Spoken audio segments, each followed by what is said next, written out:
তিনি আমাদের মাঝে আসবেন এবং আমরা সবাই সঞ্চয় করছি তার কাছ থেকে এই সময় প্রত্যেকে গুরুত্বপূর্ণ বিষয়টা বাক্য শুনবো। ঠিক আছে, আমি অনুষ্ঠান করতাম জানেন তিনি সামনে আসবেন। আপনি তো বাংলায় বলবেন না অন্য ভাষায় বলবেন, খুব চাপের ব্যাপার আপনাদের তো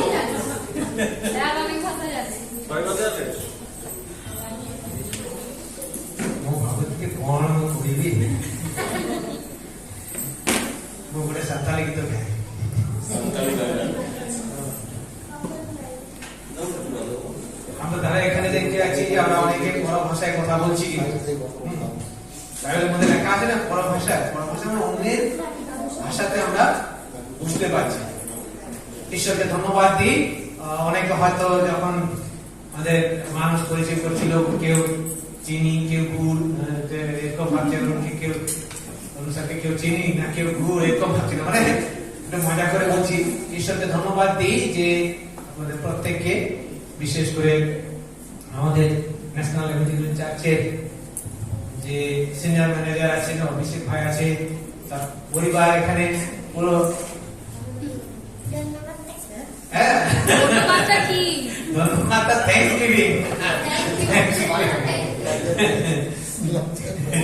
খুব ভালো।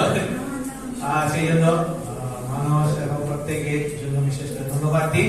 অনেকে যখন আমরা এখানে যখন বলছিলাম এখানে পরিচর্যার জন্ম এখানে, এই জন্য ঈশ্বরকে ধন্যবাদ দিই যে আজকে কিভাবে ঈশ্বর তিনি ব্যবহার করছেন সেই জন্য আমাদের প্রত্যেকে ধন্যবাদ দিই। আমাদের অভিজিৎ সব ঈশ্বরকে আমরা ধন্যবাদ দিই। আজকে যখন দেখছি বিভিন্ন ভাষাভাষী লোকেরা আমরা ঈশ্বরের উপাসনা করার জন্য একত্রিত হয়েছি।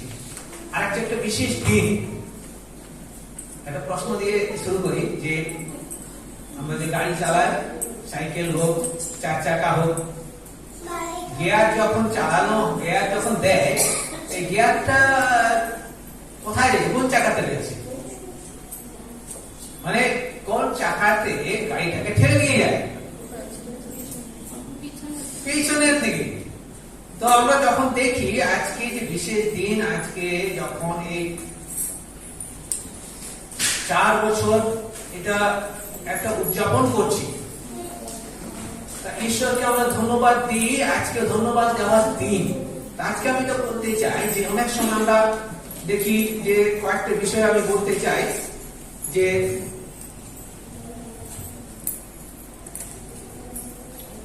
আমাদের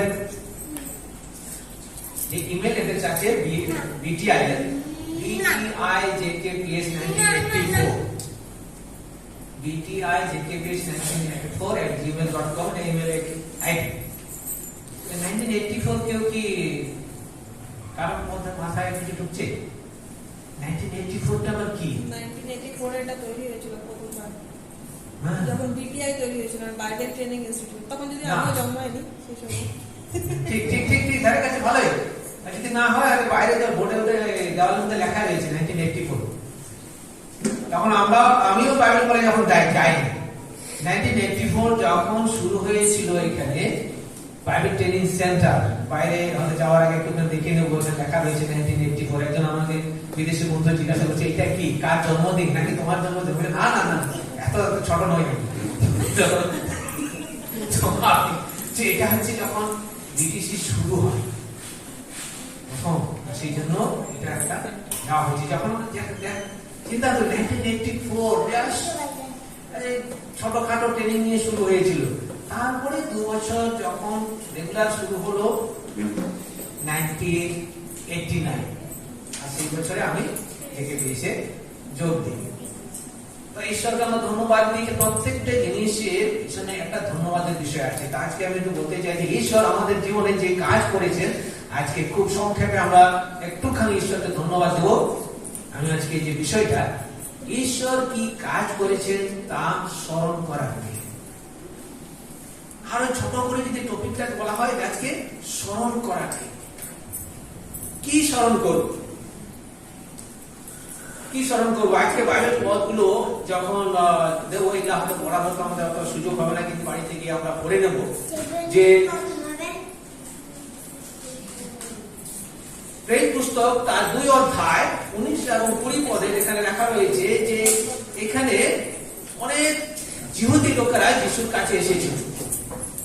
আর জিহুদের থেকে শুধু নয়, কিন্তু পরজাতির কাছে সুসমাচার গেছে। আর সেই জন্য এখানে বলছে স্মরণ করো কিভাবে ঈশ্বর কাজ করেছেন, শুধু জিহুদীদের জন্য নয়, কিন্তু আজকে যারা আমরা রয়েছি আমাদের জন্য। আর সেই জন্য ঈশ্বরকে আমরা ধন্যবাদ দিই। আরেকটা পদ আমরা এখানেও দেখে নেব পরে, 2 করিন্থীয় তার 11 অধ্যায় 25, 26, 27 পদে লেখা রয়েছে, যখন যাকবের বাড়িতে যখন তারা যাচ্ছেন, সাধু পৌল তার যে যাত্রাটা আমরা জানি, আমরা গান করে থাকি যে প্রভুতে বন্দী আমি। আর সাধু পৌল প্রভুর জন্য সত্যি সত্যি হাত করা নিয়ে যখন শেষে রোমে যখন যাত্রা করেন, তো এই যাত্রাটা তার কিন্তু সহজ ছিল না, কিন্তু বলছেন স্মরণ করো এত কষ্টের মধ্যে দিয়ে তিনি এই কাজগুলো করেছেন। আর তাই মানুষ যখন প্রার্থনা করছিল, অনেক ঘাত প্রতিঘাতের মধ্যেও, কষ্টের মধ্যেও ঈশ্বর কি তিনি কাজ করেছেন, আজকে এটা স্মরণ করার দিন। তাই স্মরণ করার দিনে 1 নম্বর বিষয় হচ্ছে ঈশ্বর আমাদেরকে স্মরণ করার জন্যই কিন্তু আহ্বান করেছেন। ঈশ্বর আমাদেরকে এই জন্য আমাদেরকে এখানে, অনেকে বলছিলেন যে আজকে আমরা এখন এই ফিজিক্যালি যখন একত্রিত হয়েছি, যেহেতু সহভাগিতার কথা এখানে যুক্ত রয়েছে, পরে নেব ইব্রিয় পুস্তক 10 অধ্যায় 25 পদে লেখা রয়েছে, কারো কারো অভ্যাস আছে সভাস্থল পরিত্যাগ করা, সেই জন্য আমরা গির্জাতে একত্রিত উদযাপন করি, স্মরণ করার জন্য একত্রিত হই। ঈশ্বর আমাদেরকে স্মরণ করার জন্য আহ্বান করেছে। প্রথম বিষয়, কেন আমাদেরকে ঈশ্বর তিনি বলেন, বারবার বলেছেন যে স্মরণ কর। আমরা বলে থাকি স্মরণ কর, কেন? কোথায় গেল? আমার স্বভাব খারাপ হয়ে গেছে এখন, অনেকদিন ধরে পড়াচ্ছি তো, পড়াতে একটা স্বভাব খারাপ হয়ে যায়। আপনি উঠে দাঁড়ান তো আর একটুখানি। এই বাবা কি হলো? আপনি প্রথম থেসলোনিকীয় কোন একটা পদ বললাম, ঘাবড়ে গেল, সরি ভুল করবেন, এটা একটুখানি অভ্যাস খারাপ হয়ে গেছে। প্রিয় শিখেছে বলছি, কেন আমাদেরকে ডাকা হয়েছে, কেন সবসময় বলা হয় স্মরণ করো, কেন? মাঝে মাঝে ছাত্র ছাত্রীরা এত বড় বড় উত্তর দেয়, খুব সুন্দর গভীর উত্তর দেয়। সেই জন্য আমরা বলি, একটা ডাক্তারের যখন বড় নাম হয়, কখন রুগী মরমরা অবস্থা, তাকে ভালো করে দিল, ও বাবা নাম হয়ে গেল। একটা উকিলের নাম হয়ে গেল, ও বাবা একজন ফাঁসি সে রুগীকে বাঁচিয়ে দিল। একজন শিক্ষক যে জিনিসটাকে খুব সহজ ভাবে, তো সেই জন্য এখানে বলা হয়েছে কেন? কারণ অনেকে অনেক ভালো ভালো উত্তর আছে ওদেরকে, আপনাদেরকে জিজ্ঞাসা করলে অনেক উত্তর দেবে, এই কারণে আমাদের কিন্তু সজা উত্তর হচ্ছে আমরা ভুলে যাই। ঈশ্বর যে আমাদের জীবনে এত বড় বড় কাজ করেছেন, আমরা ভুলে যাই। আজকে এক একজনকে দাঁড় করিয়ে দিলে হয়তো টাইম আর পাওয়া যাবে না, যে ঈশ্বর, বাইবেলে বলা হয়েছে ঈশ্বরের যে আশীর্বাদ গুণে শেষ করা যাবে না। Count your blessing, name them one by one, মানে একটার পর একটা যদি নাম যে আমরা শেষ করতে পারবো। ঈশ্বর আমাদেরকে আশীর্বাদ করেছেন, আমরা ভুলে যাই। একটা পুরাতন নিয়মে যাত্রা পুস্তক আমরা জানি, ঘটনাটা পড়ে নেব। যাত্রা পুস্তকে ইসরায়েল জাতি যখন মিশ্র দেশে প্রায় 430 বছর যখন বন্দী দশার মধ্যে ছিলেন, আর মসিহ যখন তাদেরকে বের করে নিয়ে আসলেন, বের করে নিয়ে আসার সময় মরুপ্রান্ত দিয়ে যাচ্ছেন, আমরা জানি বাইবেলের মধ্যে লেখা রয়েছে, যখন আসছে অনেক 40 বছর ধরে মরুপ্রান্তরে ঘুরপাক খেতে ইসরায়েল জাতি তখন খাওয়ার জন্য অভিযোগ করছে, জলের জন্য অভিযোগ করছে, বেরিয়ে আসছে, চলে যাচ্ছে, বরং তার সৈন্য সামন্তকে নিয়ে আবার পিছনে তাড়া করলো, বলছে মসিহ তুমি আমাদেরকে মরার জন্য নিয়ে আসলে কেন? ওখানে মরলে তো আমরা ভালো হতাম।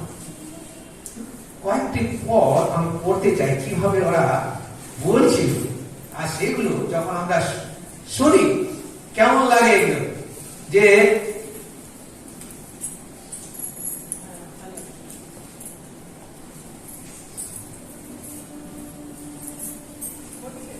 17 পদ পড়ছি এখানে, যাত্রা পুস্তক 13 অধ্যায় 17 পদে বলছে, আর ফরন লোকজনকে ছাড়িয়া দিলে ফলিস্তিনদের দেশ দিয়ে সোজা পথ থাকিলেও ঈশ্বর সেই পথে তাহাদেরকে চালাইলেন না, কেননা ঈশ্বর কহিলেন, যুদ্ধ দেখিলে পাছে লোকেরা অনুতাপ করিয়া মিশরে ফিরিয়া যায়।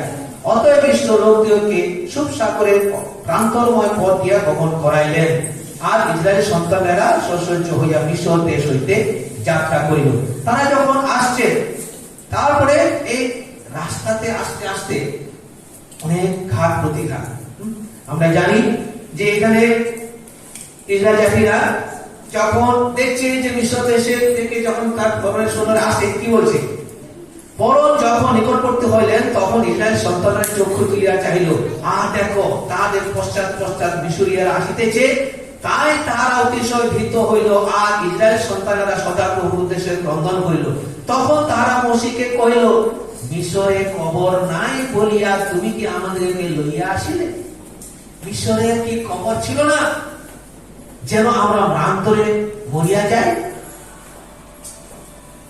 কি বলছে যে আমরা তো ওই জন্য অনেক সময় একটা প্রবাদ বাক্য আছে, কিছু ভালো কাজ করতে গেলে কেন করলো, ভালো কাজ করতে গিয়েও কিন্তু মুশি যখন সে বন্দিদশা থেকে বের করে নিয়ে এসে এখানে বলছে, ঈশ্বর দেশে কবর ছিল না, মরুপ্রান্তরে তুমি আমাদেরকে কবর এখানে মারতে নিয়ে এসেছো। তারপর আস্তে আস্তে যখন দেখলো তারা খুব সাগরে এখানে, সে যখন সাগর দিয়ে এখানে কি আমরা মারা পড়বো, ঈশ্বর তখন বলছে, তোমার হাতে কি আছে, তোমার হাতে যে লাঠি আছে তুমি ফেলো। দুভাগ হয়ে যখন পার হয়ে আসলো, ঈশ্বরের অলৌকিক কাজ তারা দেখল। আমরা ভুলে যাই ঈশ্বরের কাজ যে হয়েছে আমাদের জীবনে। আর তিনি বলছেন এখানে আরো অনেক লোক আমরা পড়বো না, কিন্তু মরু প্রান্তরে ঈশ্বর খাদ্য যোগিয়ে দিয়েছেন। আমরা কি এটা ভুলে যাব? কি স্মরণ করবো ঈশ্বর যে অলৌকিক কাজ করেছেন আমাদের জীবনে? এই যে 4 বছর কিভাবে আজকে উদযাপনের দিনে ঈশ্বরের মহান কাজকে যেন আমরা ভুলে না যাই, ঈশ্বরের মহান কাজকে যেন আমরা ভুলে না যাই।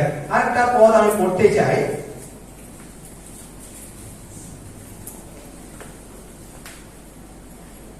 বলছে সদাপ্রভুকে ভুলিয়া যাইও না। তার আগে কথাগুলো এখানে দ্বিতীয় বিবরণে আমরা পড়ে নেব। তার 6 অধ্যায় 12 পদে লেখা রয়েছে, তার আগে থেকে আমি পড়ছি।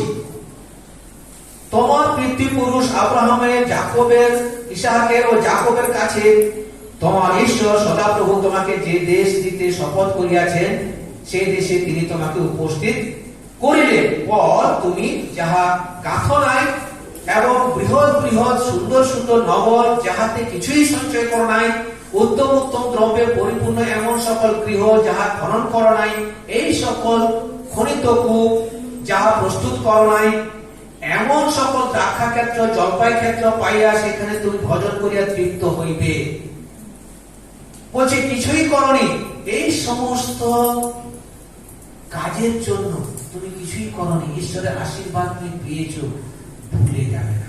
সেই জন্য বলা আছে এখানে, তৎকালে আপনার বিষয়ে সাবধান থাকিও, তিনি মিশর দেশ হইতে দাসগৃহ হইতে তোমাকে বাহির করিয়া আনিয়াছেন, সেই সদাপ্রভুকে ভুলিয়া যাইও না। ঈশ্বর সদাপ্রভু যে কাজ করেছেন তার কাজকে যেন আমরা ভুলে না যাই। তাই তিনি আমাদেরকে কি করেছেন? আহ্বান করেছেন। যেটা দ্বিতীয় বিষয়টা যেটা বলি এখানে লেখা, অলরেডি আমি বললাম যে আমরা ভুলে না যাই, ঈশ্বর সদাপ্রভু কাজকে ভুলে না যায়। দ্বিতীয় হচ্ছে যে তিনি আমাদেরকে এটা আদেশ করেছেন, যেখানেই থাকি ঈশ্বরের মহান কাজকে যেন আমরা ভুলে না যাই। তাহলে কেন আমাদেরকে আহ্বান করেছেন? স্মরণ করার জন্য, কারণ আমরা ভুলে যাই। দ্বিতীয় হচ্ছে এটা আমাদের কাছে কর্তব্য, বা এটা ঈশ্বরের আদেশ। ঈশ্বরের আশীর্বাদকে কখনো যেন ভুলে না যাই। 4টা বছর যদি আমরা দেখি যে কিভাবে ঈশ্বর তিনি আশীর্বাদ করেছেন। অনেক সময় এরকম আবার মানুষ আছে, অভিষেক আছে, ওরা চার্চের মধ্যে যখন বিভিন্ন জায়গাতে যায়। আর কিছুদিন আগে আমি শোনার পরে ওটা আমার নোটটা আমি যোগ করেছি যে মোবাইলে যখন ফটোগুলো দেখাচ্ছিল বেশ কয়েকদিন আগে যে কিভাবে ঈশ্বর কাজ হচ্ছে, কত কাজ হচ্ছে। বরামপুকুর, ভাইসাপাড়া, কোলাঘাট, ঝাড়খণ্ড, বিহার, আজকে ফটোগুলোতে দেখাচ্ছি অনেক কাজ হচ্ছে। এই যে কাজগুলো আজকে তো আমরা সঙ্গে সঙ্গে যে ঈশ্বর কি কাজ করেছেন আমরা এত প্রযুক্তি বিদ্যাতে আমরা ধরে রাখতে পারছি, কিন্তু তখনকার দিনে মরুপ্রান্ত দিয়ে যখন আসছিলেন স্বয়ং তারা দেখেছেন। আর তবু একটা জিনিস ইসরায়েল জাতির মধ্যে কি ছিল? বচসা। মরুপ্রান্ত দিয়ে আমরা ওখানে ভালো ছিলাম, মন্দির মধ্যে হাড়ি ভর্তি করে মাংস গন্ধ একদম খাচ্ছিলাম, আর তুমি আমাদেরকে এখানে মেরে ফেলে মরুপ্রান্তরে কি বলেছেন? ভালোই পাখি মাংস জুগিয়ে দিয়েছি, মান্না জুগিয়ে দিয়েছি।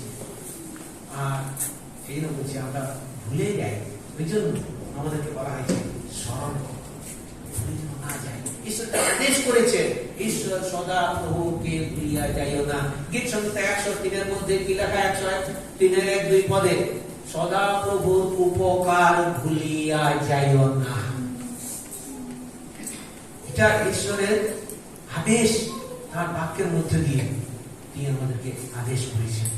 তৃতীয় এবং শেষ বিষয় আমি বলতে চাই যে স্মরণ করার মধ্যে কি হয়? আমরা যখন এই যে স্মরণ করি, এতে কি উপকার?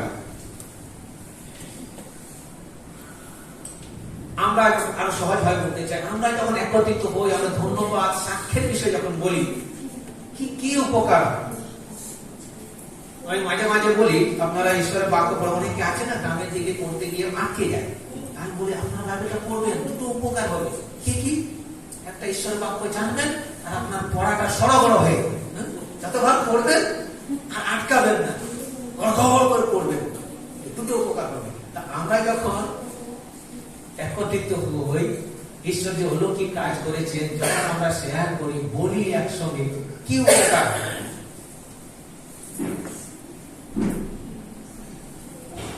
আমরা যখন ধন্যবাদ দিই, আমরা যখন সাক্ষ্য বলি ঈশ্বর তিনি অলৌকিক কাজ করেছেন, আমাদের রিপোর্ট দিতে হয়। আমরা জানি যে আমাদের রিপোর্টিং দেওয়া হয়। তো ওখানে আমাদের যখন বলি যে ধন্যবাদের বিষয়, প্রার্থনার বিষয়, মান্থলি রিপোর্ট, কোয়ার্টারলি রিপোর্ট, আমার মনে পড়ে আমাদের বাইবেল কলেজে যখন শিক্ষক মশাই তিনি বলছেন তার কথাগুলো এখন করা হবে, টের পাচ্ছি যে এই যে রিপোর্টটা দেওয়া হয় কেন, একটা রিপোর্ট যখন দেওয়া হয় তিনি এখন মনে আছে বলছে আমরা তাহলে meaningfully we can pray. রিপোর্টটা যখন দেওয়া হয়, আমাদের কাছে রিপোর্ট চাইছে, কি হয়েছে না হয়েছে সবই তো ঈশ্বর জানেন। বলছে এই যে প্রেয়ার রিপোর্ট, প্রেয়ার রিপোর্ট আমরা যখন দিই, এটা আরো ভালোভাবে আমরা প্রার্থনা করতে পারি। তো আমরা যখন একসঙ্গে মিলিত হয়ে যখন ঈশ্বর অলৌকিক কাজ যখন করেন, কি হয়? একে অপরের বিশ্বাসে আমরা বেড়ে উঠি। ঈশ্বরের বাক্য বলছে, ঈশ্বরের বাক্য যখন আমরা একে অপরের সঙ্গে যখন শেয়ার করি ঈশ্বর কি কাজ করেছেন, হয়তো কেউ দুর্বল আছে বিশ্বাসে, সেও সবল হয়ে যায়, যখন ঈশ্বর কাজ করেছে। আমরা শুনছিলাম এখানে কিভাবে অনেকে আজকে যখন নতুন এসেছেন, অনেকে যেমন কিভাবে একে একে খবর দিতে দিতে দিতে দিতে আজকে চার্চের মধ্যে তারা এসেছে। আর আমরা যখন শুনছি বিভিন্ন ভারতবর্ষের মধ্যে, আমার অভিষেক ভাই একটু বলছে হয়তো লাস্টে যখন ক্লোজিং প্রেয়ার হবে হয়তো ভোজপুরিতে গিয়ে শেষ হয়ে যাবে, মনে হচ্ছে যে না তাহলে ভারতবর্ষ অন্যদিকে গেলে হবে, এই গেল এই এলো, এটা কি ভাবছে উল্টো হবে। কেউ বলে চোখ, কেউ বলে মন, এই গেল এই গেল। সেই জন্য বলছি যে ঈশ্বর আমাদের জীবনে যে কাজ করেছেন সেগুলো যখন আমরা শেয়ার করি, সেই জন্য বলা হয়েছে এই যে একত্রিত হয়েছি উদযাপন করার জন্য এসেছি, সেই কথাটা আমি আগে বলেছি বিবৃয়তা 10 অধ্যায় 25 পদে, যখন আমরা একসঙ্গে আসি, মিলিত হই, শেয়ার করি, ঈশ্বর তিনি এই কাজ করেছেন। আজকে আমরা এই ধন্যবাদের জন্য আমরা কি করছি? সহজভাবে আমি বলতে চাই যে আমরা যখন একত্রিত হয়েছি, আমরা উদযাপন করছি ঈশ্বরের যে কাজ করেছেন। আমি কয়েকটা কথা বলে আমি শেষ করতে চাই। স্মরণ করার দ্বারা আমরা কি করি? স্মরণ করার দ্বারা আমরা কি করি? স্মরণ করার দ্বারা মনে রাখার জন্য ঈশ্বর আমাদেরকে আহ্বান করেছেন স্মরণ করার জন্য। ঈশ্বর আমাদেরকে আদেশ করেছেন স্মরণ রাখার জন্য, করার জন্য। এবং 3 নম্বর, ঈশ্বর আমাদেরকে এই স্মরণ করার মাধ্যমে তিনি কি স্মরণ করেন? আমরা যখন একসঙ্গে হই, মেলাবার জন্য আমি এই কথাই বলেছি, আমরা ঈশ্বরের প্রশংসা করা বা আরাধনা করা। প্রত্যেকটা বিষয়তে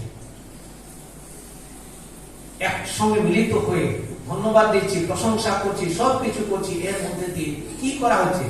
ঈশ্বরের গৌরব করা হচ্ছে, ঈশ্বরের প্রশংসা করা হচ্ছে। এখানে যে ঈশ্বর তিনি কাজ করেছেন, এটা কারো বাহবার বিষয় নয়, কিন্তু ঈশ্বর আমাদেরকে ব্যবহার করেছেন তার হাতের যন্ত্র হিসাবে। সেই জন্য ঈশ্বরকে আমরা ধন্যবাদ দিই। প্রভু যেন আমাদেরকে প্রত্যেকে আশীর্বাদ করেন। যদি কাস্তিতে বলি, যদি আমরা ধন্যবাদ না দিই তাহলে কি করি? যদি আমরা ঈশ্বর যে কাজ করেছেন সেটার জন্য যদি ঈশ্বরকে ধন্যবাদ না দিই, তাহলে আমরা কি করব? প্রার্থনা করব। আমরা যখন ঈশ্বর অলৌকিক কাজ করেছেন, করার পরে যদি আমরা যদি ঈশ্বরের গৌরব যদি না করি, আরাধনা তার ধন্যবাদ না করি, কি করি? হরলিক্স ছেড়ে দিয়ে কমপ্লেন। যখন ঈশ্বর অলৌকিক কাজ করেছেন, ঈশ্বরকে যে ধন্যবাদ না দিই, তার বিপরীতটা করি। তার বিপরীত কি? ধন্যবাদের বিপরীত কি? অভিযোগ। কখনো অভিযোগে কাজ হয় না, কখনো অভিযোগে কাজ হয় না। প্রভু যীশু খ্রিস্ট ক্রুশের উপর, যেটা বলে শেষ করো, প্রভু যীশু খ্রিস্ট ক্রুশের উপর থেকে প্রথমবারে তিনি বললেন যে তুমি ক্ষমা করো। আর দ্বিতীয়বার কি ছিল? তাড়াতাড়ি শেষ করো, বললে শেষ। দ্বিতীয় বাণীটা ক্রুশের উপর থেকে যীশু কি বলেছিলেন?